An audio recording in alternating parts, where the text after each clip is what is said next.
దేవుడు స్వభావం ఏంటి అనేది మనం చూద్దాం. దేవుడు మనకి ఎప్పుడు ఇవ్వడానికి ఇష్టపడతారు. దేవుడు స్వభావం ఏంటంటే ఇచ్చే స్వభావం.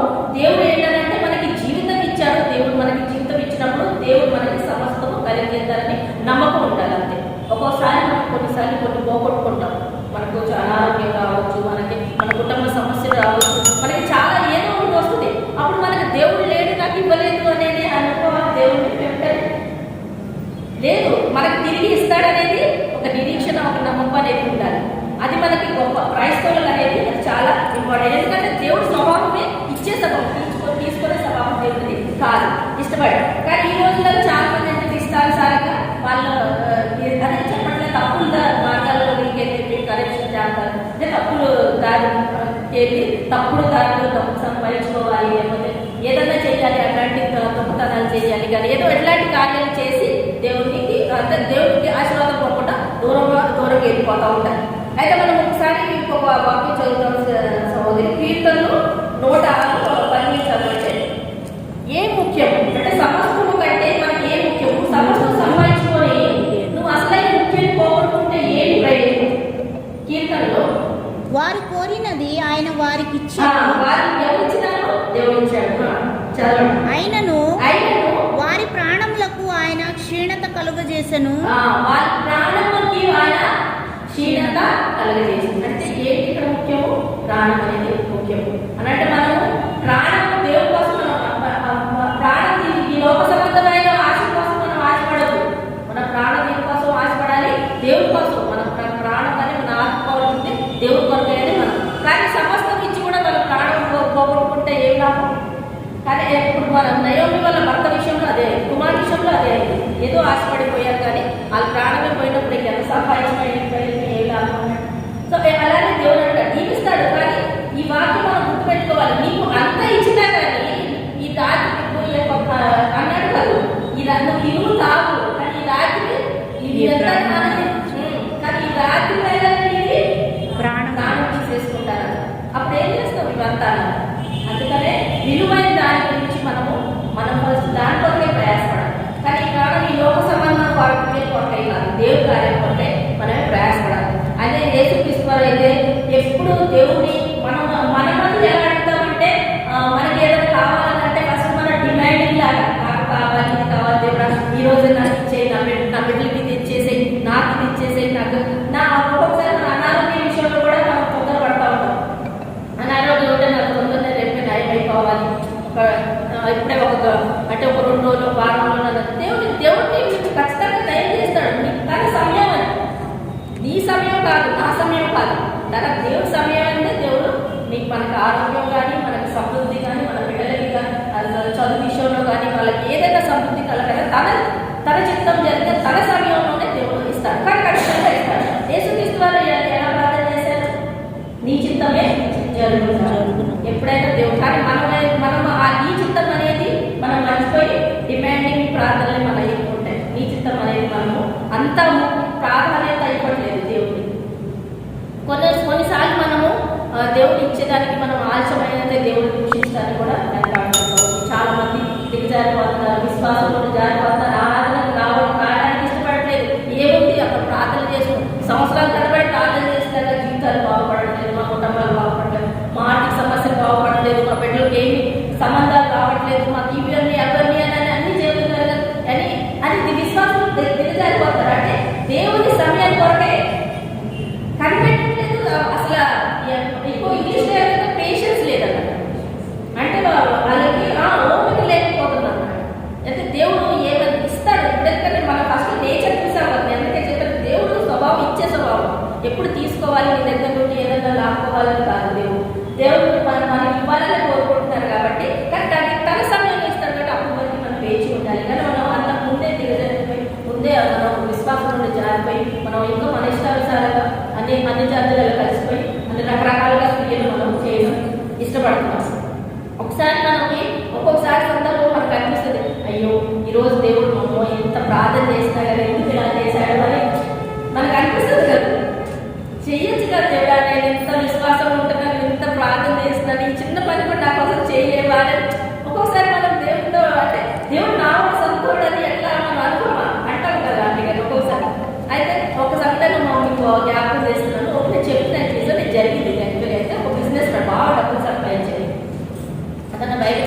వెళ్ళాడు విదేశానికి. ఇది ఈమె అంటే ఫోన్ చేస్తుంది అనమాట, బైక్ ఏదో చూస్తుంది, రావాలి భర్త తిరిగి రావాలి అనేసి. నేను వస్తున్నానని చెప్పాడు. తన విదేశం నుండి వచ్చేసాడు, అక్కడ ల్యాండ్ అయ్యాడు. తర్వాత ట్రైన్ పట్టుకొని వీళ్ళు ఊరికి రావాలి. అయితే హోటల్లో కొంచెం అతను జర్నీ చేసి వచ్చాడు, పడుకున్నాడు. ట్రైన్లో morning early morning train miss అయ్యాడు. ఇక మిస్ అయిన తర్వాత ఈ ఫోన్ అక్కడ నుండి స్టార్ట్ అయింది. ఈ ఫోన్ తిట్టుడే తిట్టుడు, నీకు మార్నింగ్ ట్రైన్ నిద్ర వెళ్ళడం కూడా చాలా కాలేదని, పొద్దునే ఇక అంతా అంటే ఈ ఎదురుతుంది కదా, నీకు అంటే ప్రయాణాలు కూడా నీకు అంతా అది లేకుండా అంతా సోమర్పులా నిద్రపోతాం ఏంటి అది భర్తని ఇక ఇష్టాలు చెడుతుంది ఫోన్లో. ఆయన మరి తప్పు చేశాడు కాబట్టి ఏం చేస్తున్నాడు, భరిస్తున్నాడు. కానీ అయ్యో అలా అనుకున్నాడు, నిజమే లేచిన టైంకి పోయినా ట్రైన్ మిస్ అవ్వకుండా ఉండేది, అది నేను నాదే తప్పులే అని అప్పుడే మాటలు అవన్నీ మరిస్తున్నాడు. తప్పని పరిస్థితి లేదు కదా, అంటే తప్పుతుంది కాబట్టి. కానీ ఆమె కొన్ని గంటల తర్వాత ఇక తిట్టేసింది, అయిపోయింది, బాగా చడబడ వాయించేసింది. ఇక వెళ్ళి ఫోన్ చూసుకుంటుంది.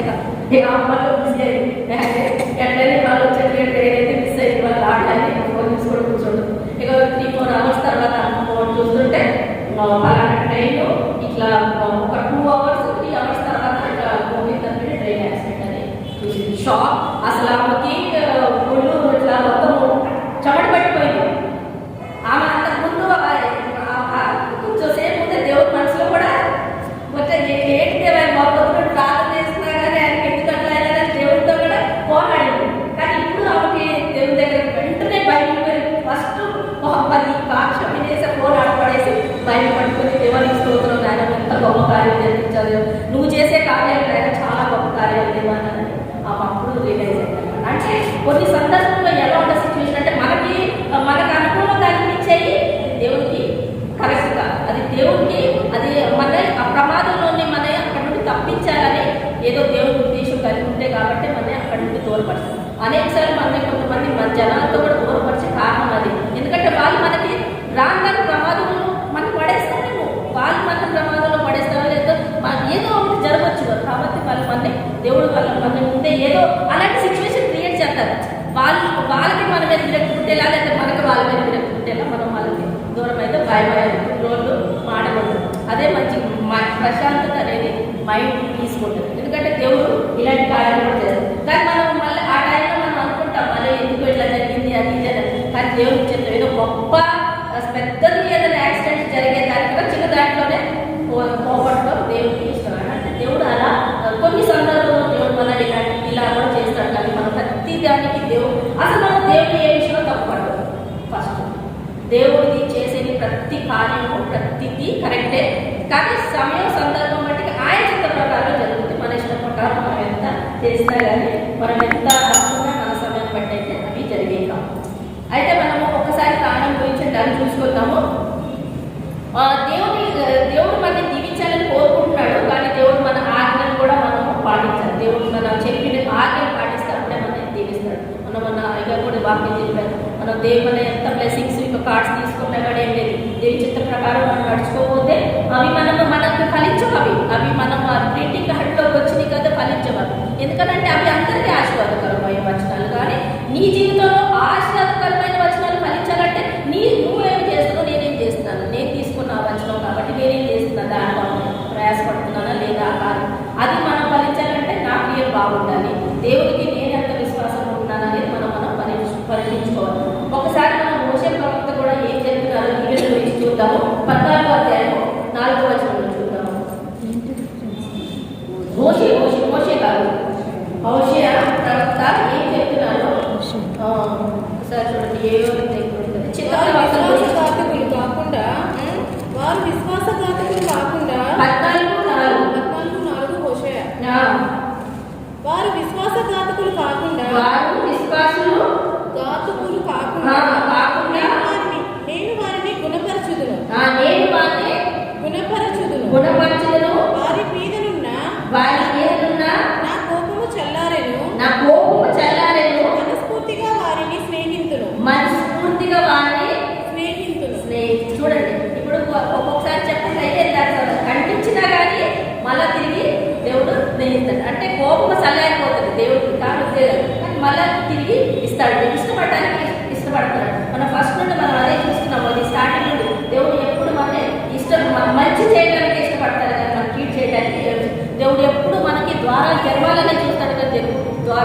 మూసేయాలని చూడరు. అయితే మనకి ఎలాంటి ద్వారాలు తెలుస్తారు, మనకు మంచి ఆపర్చునిటీ ఎలా అంటే మన బిడ్డలకి మంచి స్కూల్ మనకి మార్గాలు ఎవరో ఒక ద్వారా మార్గాలు చూపుతారు, మంచి స్కూల్ చూపిస్తాడు మనకి. మన బిడ్డలు పెద్దవాళ్ళు అయితే మంచి జాబ్ వాళ్ళకి అంత దేవుడు ఎవరో ఒకటి వాళ్ళకి మన మార్గాలు దేవుడు మనకి సరళం చేసుకుంటూ పోతూ ఉంటాడు, మనం చూపిస్తూ ఉంటాం. తర్వాత వివాహాలు జరగాలంటే ఎవరో ఒక ద్వారా మనకి వాళ్ళ బిడ్డలకు మంచి వివాహాలు జరుగుతాయి. కుటుంబంలో ఏదైనా మనకి ఆర్థిక సమస్యలు ఏదైనా కావాలంటే దాన్ని ఎలా ఆర్థిక సమస్యలు ఎలా తీర్చాలి, అప్పుల బాధల్లో ఉన్నట్టే ఆ అప్పుల బాధలు ఎలా తీర్చాలంటే ఎవరో ఒకరి ద్వారా మన దేవుడు సహాయం చేపిస్తాడు కనుక అది అన్నీ మనం తెరిచే ద్వారా. ఇవన్నీ మనకి దీవెల్లో, ఇవన్నీ మనకి దేవుడు తెరిచే ద్వారా. ఏ సమయంలో తెరుస్తాడో దేవుడికి తెలుసు. కానీ కొన్ని ఉంటాయి దేవుడు మూసేసే ద్వారాలు ఉంటాయి. అవి మూసేసే ద్వారాలు అంటే అవి మనకి అనారోగ్యం, ఒక్కోసారి మన మొత్తానికే మనసు మీద పడే దేవుడు అది మూసేశాడు ఆ ద్వారం మనకి ప్రస్తుతానికి. అదే మనకి ఎంత అంటే మనం దానికి మనం దేవుడి స్తోత్రం చేయించుకోవాలి. మొత్తానికి నన్ను అనారోగ్య పరిస్థితిలోకి తీసుకురాలేదు, తర్వాత మనకి మొత్తం పూర్తిగా అప్పుల బాధలు బయటకు రాలేని పరిస్థితిలో మనని తీసుకురాలేదు, దినదిన ఆహారం లేకుండా మనమే చేయలేదు. అలాంటి కొన్ని మరీ కఠినమైన మనం ఓడ్చుకోలేని, దేవుడి బిడ్డలు ఓడ్చుకోలేని ద్వారాలు అయితే దేవుడు మూసేస్తాడు. అవి దేవుడు మట్టికి మనకి అవి అలా చేయడం సాధారణ, ఆ ద్వారాలు తెరవడం. కానీ మనకి అన్ని దేవుడు మనకి కొన్ని మంచి కార్యాల కొరకు ద్వారాలు తెరుస్తారు. కన్నా అది మన నడబడి బట్టి ఉంటుంది, మన విశ్వాసంలో మనం ఎంత అద్భుతమో దాన్ని బట్టి మనం అది దేవునికి ఇష్టకరంగా